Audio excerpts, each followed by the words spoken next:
Thank you, Ishka. So far, we've heard a lot about the exciting work being done across Asia to build on an already exciting climate movement in the region. But embracing Asia's green future is one thing, but turning that ambition into reality is another. With 5 years left till 2030, establishing a clear set of priorities for Asia is more important than ever as we build that roadmap. So to help us understand Asia's green priorities, please join me in welcoming Steve Howard, a pioneering sustainability investor and business leader with 3 decades of experience driving climate solutions, to the stage. Steve actually founded Climate Group, held the coveted role of CEO of Climate Group, and since then has moved on to be former Chief Sustainability Officer at IKEA and now is the Vice Chair of Sustainability at Temasek. So some accomplishments there, Steve. Yep, but eclipsed now by your leadership. There we go, yeah, correct. Yep. So let's talk about Temasek. Sustainability is one of the 4 core pillars outlined in your T2030 strategy. Can you talk about how it's woven into that kind of overall strategic vision and what you think other Asian institutions can learn from the approach? I can, yeah. And so for those that are not, I mean, we're in Singapore. A lot of people from Singapore are obviously very familiar with Temasek, but people from outside of Singapore may not be. We're ultimately a state-owned investment firm. We were set up in 1972, originally to sort of look after some of the companies that have been in a degree of public ownership, so the government wouldn't be both regulator and operator. And then we've become a full-fledged investment firm with about 400 billion AUM, assets under management, very diverse, globally distributed, but we're a long-term investor and we care about what we do. And we've got loads of people have a purpose statement. Our purpose statement was reworked. We're very intentional. It's so every generation prospers. And if you have that in a world that's driven by climate change and inequality, you've got to think about it. So that's a starting point, is thinking about purpose and long term. Capital markets are very short term. So you've got to the first thing is trying to be long term. Then we're trend aligned, and trend doesn't mean not fashion aligned, we're trend aligned, and we see the 2 big trends, there's other trends, but the 2 big mega trends that reshape the 21st century are climate change and sustainability and digitization.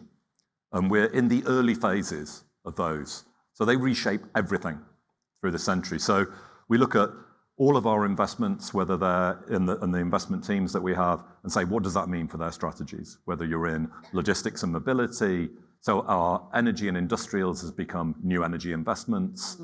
Our food and ag team was early into this, looking at how do we lean into smart, optimized agriculture? How do we look at alternative proteins? And so it's comprehensively across the firm. And then we've set up new platforms and partnerships. The other thing that, financial institutions are numbers-driven entities. You know, spreadsheets are a comfort zone for people. And they're driven by structures and incentives. So we've got a carbon price that's escalating internally. We've allocated teams a carbon budget. We've set net zero targets, milestones there on the way. Obviously measured all our portfolio emissions, engaged our portfolio companies on this, and we've aligned it with people's incentives. So we've set up incentives that pay out when we deliver against those targets. But most importantly, we've made it really clear, and this is our former CEO, Madam Ho Ching, our current CEO, Dylan, the leadership of the team, myself, Kyung-gar, and others across the organization have made it really clear, you know, this is the direction of the action for the firm, and this is what we're leaning into. And it takes time in that. You know, you don't do that overnight. People need that expertise across all those sectors wasn't there. Yeah. We didn't have, so you have to build the expertise, you have to build internal capabilities, and then build external partnerships. And do new people coming in find that? Because that's quite a culture shift from, like you say, the rest of the financial sector, I think, isn't it?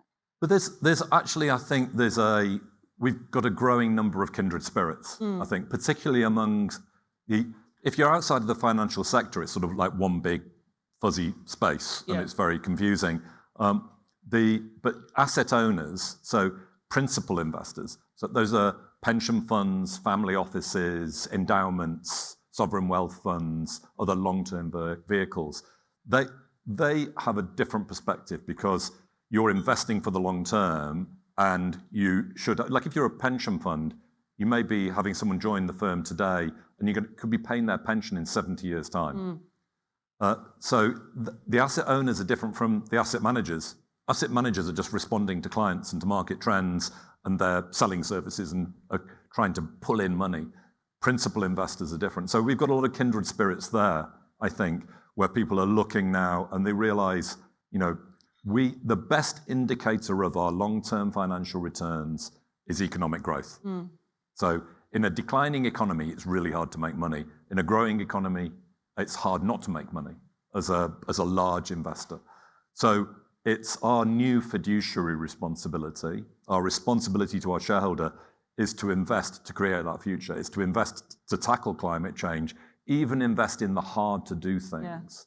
Yeah. And that's a culture shift, because that people are used to just pursuing, returns on investment and a great exit, and it's very deal-driven environment. But I think we're there, but it's not just us. I see there's a lot now starting to come through in that space.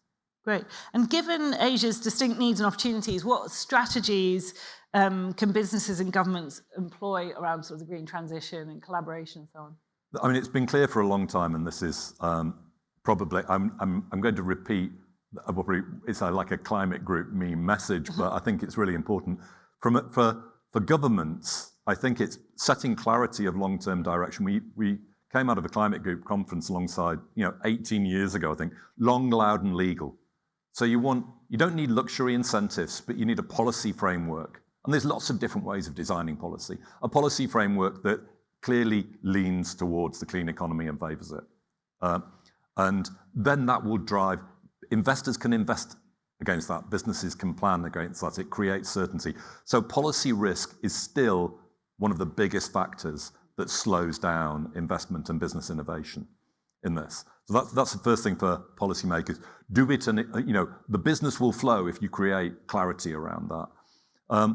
And then there's sort of the wider sector. I mean, this is an incredibly vibrant region. It's exciting region, and it's a privilege as someone not from here to spend a lot of time in Singapore and Southeast Asia. It's 700 million people across Southeast Asia. If we just take this corner of Asia, it's a very dynamic, fast-growing region, and there's huge variety within it. So what are the challenge sides on the decarbonisation? There's still a deforestation challenge. So that's not a Singapore challenge, but it's a regional challenge. It's an opportunity with carbon markets. It's an opportunity with agriculture. And so really, number one would be, if you work on carbon markets, let's create a big demand signal. Let's make sure carbon markets work, and let's turn the tide on deforestation and turn a catastrophe into an opportunity. Coal. So there's still a lot of coal. A managed just transition away from coal, and we've seen it announced this week, one of the sort of first deals to look at accelerating the close down of coal with a rapid buildup of renewables. That needs carbon markets to make that financeable, because you are depreciating an asset there. You're accelerating the close down of something. But coal's obviously a base load issue here. There's the decarbonisation. The upsides is innovation. There's so many entrepreneurs here, and they're very wide. Actually on the sort of decarbonisation, rice is an issue as well. If you look at agriculture, 7% of methane comes from rice. We've got 2 projects actually there, commercial projects, looking at how do you help accelerate a shift towards better rice production, which is extremely low in methane production, better for productivity, better for farmers, and generates carbon credits for them. But so we can have those shifts. But then the opportunities, actually, the opportunity set isn't radically different, because we're in cities, it's an urbanized environment. So it's the opportunity sets are in electric vehicle transformation. Yeah. I mean, we've got regional producers of EVs. We've heard the latest developments from China in that. It's the same in the built environment. It's in energy. It's very different in different places. Singapore is a dense island. It needs to be an energy importer just because of the density of human population. But other countries in the region can be net exporters of energy. They're rich in renewable resources. Indonesia in geothermal, Vietnam, Laos, elsewhere with tremendous solar potential. Great. I can see we're out of time, and just that last point, I think the other thing that ties your career together in particular is sort of that inspiring companies to use sustainability as a source of innovation and growth, and that's the sort of key theme. Give us just a couple more things you're really excited about for the next decade. I'm excited about human potential solving this problem, and that's the thing to do. Look at every problem, every sticking point in a business is a potential business, it's a potential solution, and have that mindset. And I spent the early part of when I moved from the not-for-profit sector into the business sector with people looking at me like I was a cost center. And actually, no, this is a source of innovation. Every business that is around in 25, 20, 15 years' time is going to be a thriving, sustainable business. So this is a century that's built on sustainability. And so put your best people on it, put your best efforts behind it, and lean into the future. Amazing. Thanks, Steve, so much. Thanks a lot, Helen. Thank you. Cheers. Thank you.